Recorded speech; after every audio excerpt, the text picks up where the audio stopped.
কোনো রকমের electric bitter ছাড়া খুব সহজে মিক্সার জারের মধ্যেই বানিয়েছি এরকম সফট স্পঞ্জি অরেঞ্জ কেক, যেটা দেখতে যেমন সুন্দর খেতেও কিন্তু দুর্দান্ত টেস্ট হয়। তাহলে চলো দেরি না করে শুরু করা যাক অরেঞ্জ কেকের ফুল রেসিপি। তো প্রথমে আমি এখানে নিয়েছি দুটো বড় সাইজের কমলা লেবু। এই দুটো লেবুর খোসাটাকে একটু গ্রেট করে নেব, তাহলে অরেঞ্জ জেসটা বেরিয়ে আসবে এবং অরেঞ্জ জেসটা দিলে কেকের মধ্যে একটা সুন্দর ফ্লেভার অ্যাড হবে। তো এখানে আমি অরেঞ্জ জেসটা বের করে নিয়েছি, এবার আমি কমলা লেবুর রসটা বের করে নেব। এই রসের মধ্যেই আমি কিছু টুটি ফ্রুটিকে ভিজিয়ে রাখবো। এখানে চাইলে তোমরা টুটি ফ্রুটিগুলো নাও অ্যাড করতে পারো, তবে যে কোনো কেকেই টুটি ফ্রুটিগুলো কিন্তু দারুণ একটা টেস্ট আসে, তো সেই জন্য আমি টুটি ফ্রুটিগুলো ইউজ করেছি। তো এবার আমি একটা মিক্সিং জারের মধ্যে নিয়ে নিচ্ছি দুটো ডিম। এই ডিমের মধ্যে দিয়ে দেবো আমি হাফ কাপের মতো দিচ্ছি এখানে চিনি। তো চিনির পর এবার আমি দিয়ে দেবো এর মধ্যে হাফ কাপের মতো যে কোনো ভেজিটেবল অয়েল, মানে রিফাইন্ড অয়েল। এই অয়েলের পরিবর্তে তোমরা বাটারও ইউজ করতে পারো। বাটার নিলে তোমরা এখানে 100 গ্রামের মতো বাটার ইউজ করবে। তারপর দিয়ে দিচ্ছি এখানে অরেঞ্জ জেসটা, যেটাকে আমি গ্রেট করে রেখেছিলাম। তারপর এটাকে মিক্সার জারের মধ্যে ভালো করে একটু সময় ধরে ধরে ব্লেন্ড করে নেবো। তো আমার এখানে ব্লেন্ড করা হয়ে গেছে। এবার একটা পাত্রের মধ্যে আমি এটাকে ঢেলে নিচ্ছি।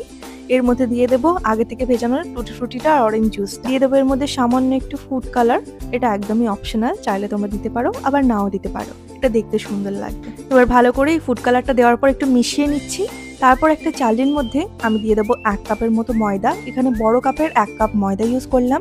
দেবো 1 চামচের মতো বেকিং পাউডার, দেবো 1/4 টিস্পুন মতো বেকিং সোডা। এবার সবকিছুকে আমি চেলে নিচ্ছি চালনির সাহায্যে। এইভাবে কিন্তু তোমরা কেক বানানোর সময় একটু চেলে নেবে, তাতে কিন্তু কেকের মধ্যে কোনো লাম্পস তৈরি হবে না। তো আমার চালা হয়ে গেছে। এবার সবকিছুকে আবারও ভালো করে মিশিয়ে নেব। খুব বেশি ওভার মিক্স করার প্রয়োজন নেই, জাস্ট হালকা করে হাতের সাহায্যে সবকিছু যখন একটা মিক্স হয়ে যাবে এবং একটা স্মুথ ব্যাটার তৈরি হয়ে যাবে, তখনই বুঝবে আমার কেকের ব্যাটার কিন্তু একদম রেডি। তো আমার এখানে কেকের ব্যাটার রেডি হয়ে গেছে। এবার এটাকে আমি একটা মোল্ডের মধ্যে দেবো। তার জন্য এখানে যে কোনো তোমরা মোল্ড ইউজ করতে পারো। তো আমি এখানে একটা লম্বা মতো এরকম মোল্ড নিয়েছি, এর মধ্যে বাটার পেপার দিয়ে নিচে তার উপর একটু অয়েল ব্রাশ করে নিয়েছি। এবার আমি এই মোল্ডের মধ্যে কেকের ব্যাটারটা দিয়ে দিচ্ছি। খুব বেশি ওভার ফিল করার প্রয়োজন নেই, কারণ কেকটা ফুলবে, তো সেই জন্য হাফ ফিলই করব। তারপর একটু ট্যাপ করে নিচ্ছি যাতে এয়ার বাবলসগুলো বেরিয়ে যায়। এবার আমি এই কেকটাকে কড়াইতে বেক করব প্রায় 45 মিনিটের জন্য। এটা কিন্তু ফ্লেমের উপর ডিপেন্ড করবে, তবে আমার কেকটা হতে কিন্তু এখানে 1 ঘন্টার মতো সময় লেগেছে। আর কেকটা বেক করার আগে এই কথাটা মাথায় রাখতে হবে, কড়াইটা কিন্তু প্রিহিট যেন হয়ে থাকে অন্তত 10 মিনিটের জন্য। তো আমার এখানে কেক একদম রেডি। এবার একটা কাঠি দিয়ে চেক করে নিচ্ছি। দেখতেই পাচ্ছ কাঠিটা একদম ক্লিন এসছে, মানে আমার কেক একদম রেডি। এবার এটাকে আমি নামিয়ে নেব আর ঠান্ডা হতে দেবো। ঠান্ডা হয়ে গেলে তারপর ছুরির সাহায্যে এটাকে আমি ডিমোল্ড করব। তো দেখো কেকটা আমার কত সুন্দর একদম সফট স্পঞ্জি হয়েছে। তোমরা দেখেই বুঝতে পারছো কেকটা কিন্তু দেখতে যেমন সুন্দর হয়েছে, খেতেও কিন্তু অপূর্ব টেস্ট হয়েছে। তোমরা বাড়িতে অবশ্যই এইভাবে ট্রাই করে দেখো, তাহলে আমার অরেঞ্জ কেক একদম রেডি।